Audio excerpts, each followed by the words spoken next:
Canadians, Hindus, go back to India. I'm Greg Wycliffe for Media Bezirgan in Brampton at the Pearson Convention Center. Inside there is an Indian Republic Day celebration, but outside we have a Khalistani demonstration. They're chanting things like Canadians, Hindus, go back to India. Canadian Hindus, go back to India. And they are standing on top of the India flag. So let's go and chat with them and see why they're out here today.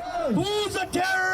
Indian government. We're challenging the Indian government, letting them know we have evidence you were caught red-handed by Five Eyes intelligence, England, Australia, New Zealand, US and Canada combined intelligence, that you were involved in the assassination of Hardeep Singh Nijjar, a Canadian citizen on Canadian soil. So we're challenging the Indian government and exposing this network, because tomorrow it doesn't have to be me. Remember, they're persecuting minorities back in India. It's just not Sikhs. Sikhs are feeling the brunt of it because we have a warrior history. We're not going to fight lying down. We're going to stand up for ourselves. Right. So a lot of our struggle gets highlighted because being warriors are in our DNA.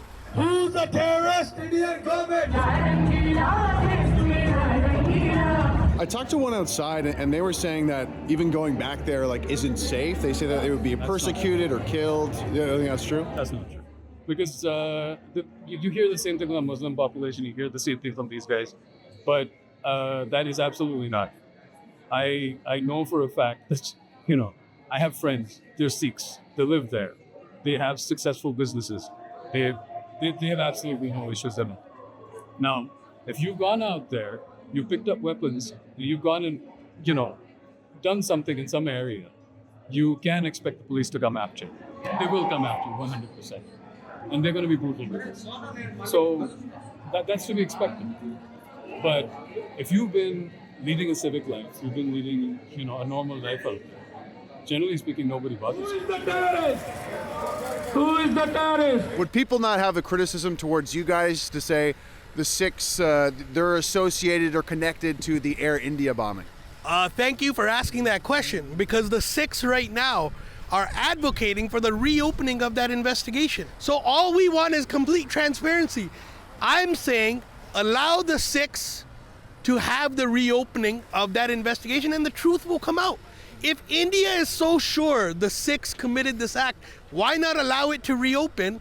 Why at every step of the way are you becoming a cog in the wheel of truth? If you're so sure the Sikhs committed this act, wouldn't you want to get out of the way and say, let the investigation show the facts? I would. The Khalistanis are saying they want to reopen the investigation, kind of implying that maybe the India government might be somewhat responsible for this. What's your response to that? Well, the Canadian government's been pretty hostile to the Indian government from the start. Even back then, it took a heck of a long time for them to open an investigation against. But if they're not satisfied, they want to do that, and they can prevail on the Canadian government to do it. Sure. So do you know if there's been past investigations into the Air India bombing? Do you know of this topic? There was, to the best of my understanding, there was a report issued as well by the RCMP, no less.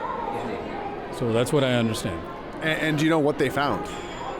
Yeah, they found that there were two terrorists here, that Sikh terrorists that had actually planted the bombs in there.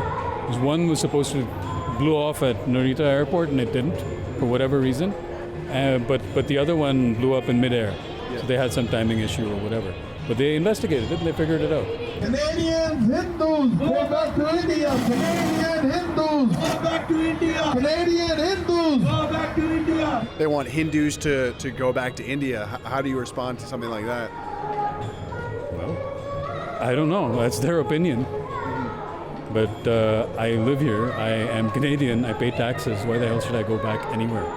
Yeah. This is home. Indian government. Who killed Nijjar? Indian government. It's unclear how these two groups could ever reconcile when the Khalistani movement believes the Indian government is a dictatorship, and the Indians inside attending this event today are there to celebrate India's freedom and constitution. Despite both parties pointing toward either the Indian government being the problem or the fact that this disgruntled group of Khalistanis all come from a part of India, both gentlemen I spoke to affirm that they view themselves and those around them as Canadians. The idea of establishing a state of Khalistan with the goal of returning to their homeland to improve it to become a first world nation sounded like a worthwhile mission to me. But between the fiery energy of Khalistanis standing up to fight what they believe is a corrupt, authoritarian Indian government and a well-attended event of Indians honoring their home nation and constitution, I couldn't help but reflect on my own nation of Canada.